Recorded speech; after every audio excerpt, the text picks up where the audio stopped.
Hey everyone, welcome to another episode of our podcast. I'm Emma, and I'm here to bring you an interesting conversation about how you can improve your English in a practical and fun way. And in today's episode, we're going to talk about something that is changing the way we all learn: artificial intelligence. That's right, the famous AI. I know a lot of people are already using some tools out there, but does everyone really understand how to make the most of them when it comes to learning English? How can we turn it into a powerful ally to improve our fluency and better understand the language? Well, these are the points we're going to explore in today's episode. Now, I'm not alone here. To discuss this, I've brought Joe, who has some really interesting experience with using I am learning English. Joe is going to tell us all about how he's been using these technologies, the advantages he's seen, and of course, the possible pitfalls we should avoid. Welcome, Joe. Hi, Emma. Hi, everyone. Thank you so much for the invite. I'm Joe, and I'm super excited to have this chat with you. Emma, personally, I'm a big fan of technology, and I can say that AI has been one of my biggest allies in learning English. I've always seen it as a tool that, if used the right way, can really speed up the learning process in a very efficient way. Of course, there's always that initial fear of becoming too reliant on technology, right? But with balance, it can bring a lot of benefits. Yes, exactly. I've also seen more and more people curious about how to use AI to learn English, but there's still that fear that it might replace human interaction or make us lazy, almost like a shortcut to learning. That's why I think this debate is going to be really valuable, because it isn't a magic solution, but when used the right way, it can be extremely helpful. For sure, and one of the coolest things about AI is that it's available all the time, which gives a lot of flexibility for people who want to study at any moment, even in the middle of a busy routine. We can learn with it in a personalized way, according to our pace. I love this idea of having a tool that adapts to our level and needs, but as you said, Emma, we can't forget that true practice of English comes from real interactions with other people. That's right, Joe. And guys, let's take today's conversation to understand how we can balance the use of AI with real conversation practices. After all, what we want is to learn efficiently and authentically, and that's what we're going to talk about throughout this episode. So, if you're out there trying to improve your English, stick with us because we're going to bring practical tips, real examples, and lots of cool content about how artificial intelligence can be your ally in this process. Let's get started. Now, Joe, you brought up a really important point: the fear of relying too much on technology. This is something that a lot of people have in mind when we talk about using I am learning. The truth is, even though it's an amazing tool, it shouldn't be seen as a definitive solution for learning English. We can definitely improve our fluency with it, but there's a growing concern that people might start to overly depend on AI without practicing with real people or actively engaging in the learning process. Yes, you hit the nail on the head. AI can be a great support, but it will never replace the experience of interacting with real people. After all, learning a language isn't just about understanding words or using grammar correctly. It's about communicating, connecting with others, and understanding the cultural and social nuances of the language. AI can help us practice vocabulary and even improve our pronunciation, but it doesn't have the power to put us in a real conversation situation with all the emotional, cultural, and social context that comes with a human interaction. Exactly, Joe, and that's where the real challenge lies. Many AI tools try to simulate conversations and everyday situations, but as smart as they are, they still lack the empathy, social context, and spontaneity that arise when speaking with real people. It's this real interaction that teaches us how to use the language in a natural and fluid way. Additionally, AI still has limitations when it comes to capturing tone, irony, humor, or even the mistakes we make while speaking. Language learning involves mistakes, and I might not have the ability to fully understand when we need to correct something said in a more casual or humorous tone. For example, That's a really interesting point. When you make a pronunciation mistake or have a wrong grammatical construction, the reaction of a native speaker or even a teacher often goes beyond just the correction. There's an emotional nuance to this process that AI still can't replicate. Moreover, language practice in informal situations, like chatting with friends, for instance, teaches us aspects that books or even AI can't effectively teach us. How to quickly react to a joke, how to apologize when you make a mistake unintentionally, or even how to understand a cultural reference. All of that is part of the learning that goes beyond grammar. And speaking of that, another concern I have is the speed at which technology is developing. AI tools are amazing, but many learners feel tempted to want to learn everything really fast, hoping to learn English at an accelerated pace without truly absorbing the language in depth. AI can help us learn faster, but this acceleration can lead to superficial learning, where people don't have the time to truly internalize the language and understand the culture behind it. Learning a language involves time, dedication, and a certain level of immersion that goes beyond simply going through quick and straightforward lessons. I completely agree, Emma, and I think it's important to remember that language learning isn't a race. It's not just about leveling up or learning new words quickly.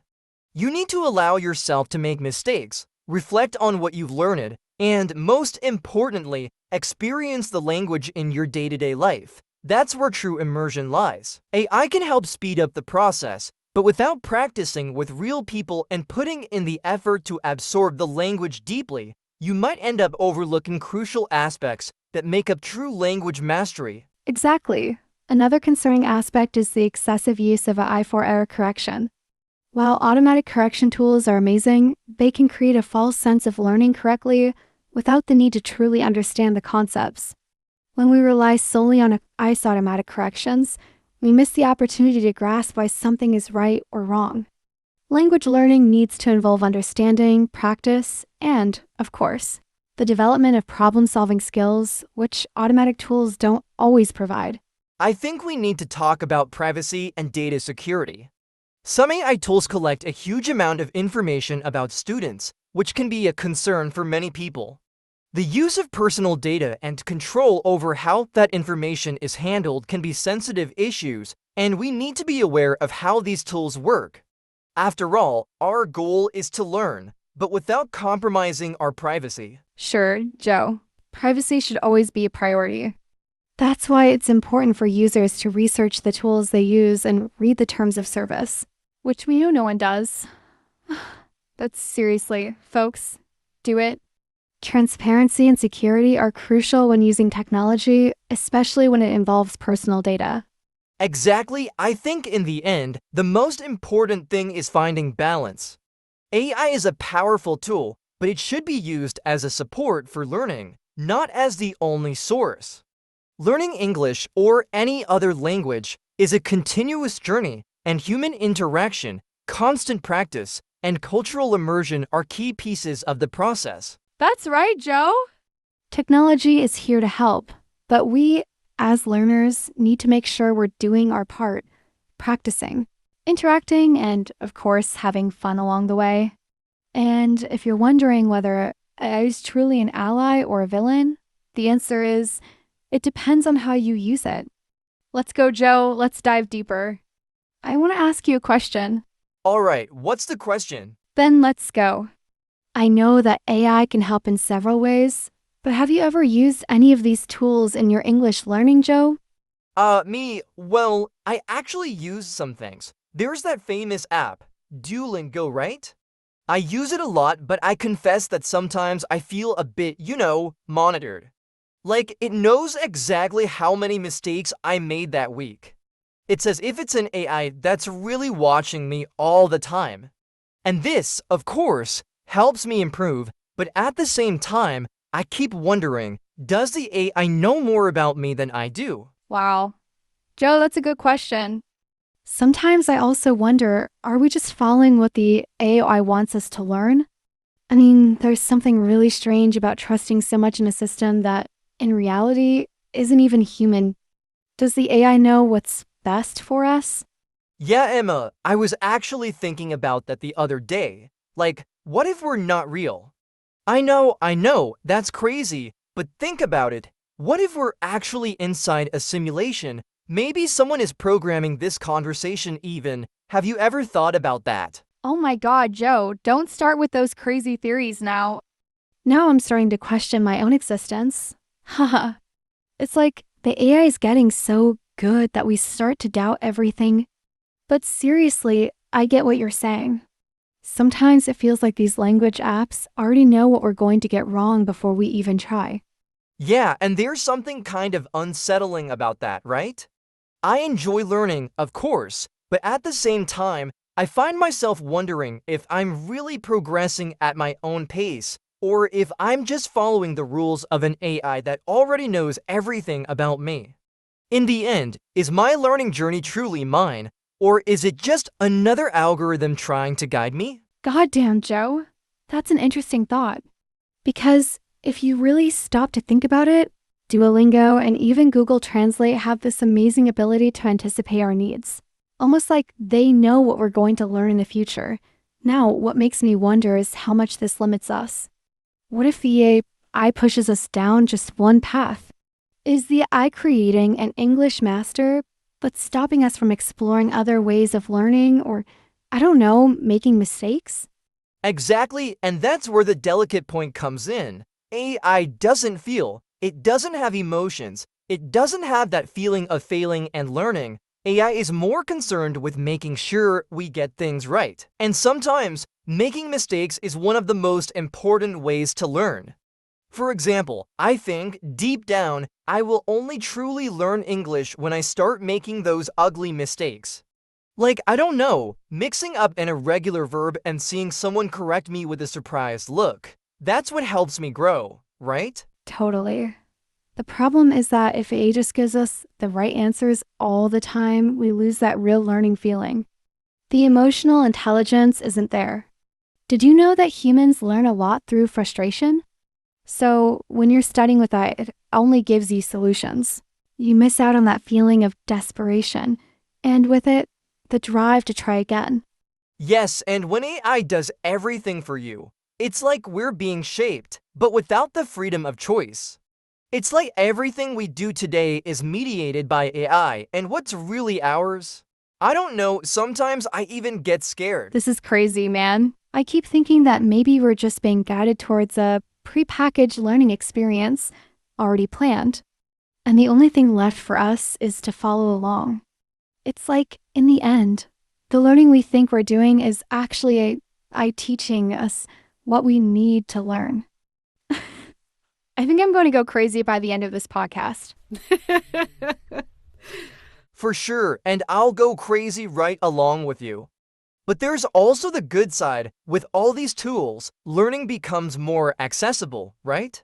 And it's a great way to practice, especially for those who struggle to find people to talk to. I, myself, if it weren't for AI, would still be breaking my head trying to figure out my English. I agree. I, despite its limitations, opens incredible doors. But perhaps if we start to notice these details, like the fact that AI will never feel what we're feeling, we can learn to use it as a tool, not as a replacement. What do you think?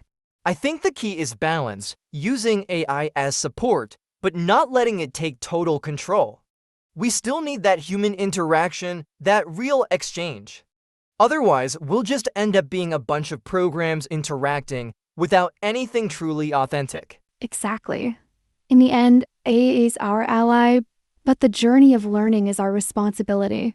We use the tools available to us, but it's up to us to truly engage with the process and make it our own.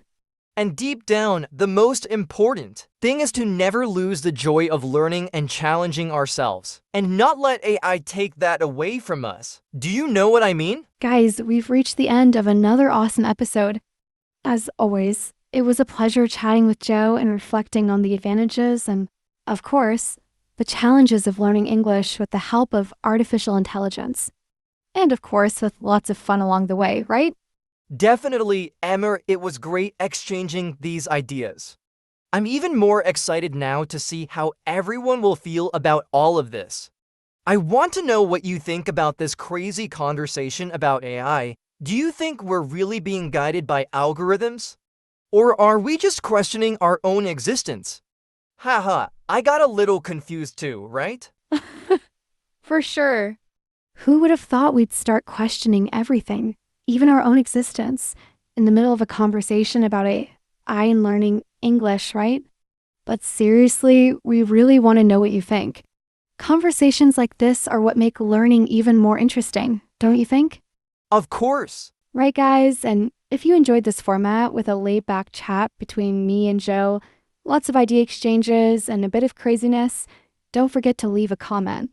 Who knows, we might bring more episodes like this, discussing topics that make us reflect on learning English in a more fun and real way. We'd love to know what you want to see in the next videos. And of course, remember, never stop learning, never stop questioning, and most importantly, never stop evolving in English, because that's what will make all the difference. Let's go on this journey together. So keep learning, keep listening, and keep growing in English. See you next time. Bye. Take care, guys, until next time. Or maybe not, depends on Emma's invitation. Haha! You're such a clown. Of course, I'll invite you for another episode. It just depends on your schedule. What are you going to do now? How about we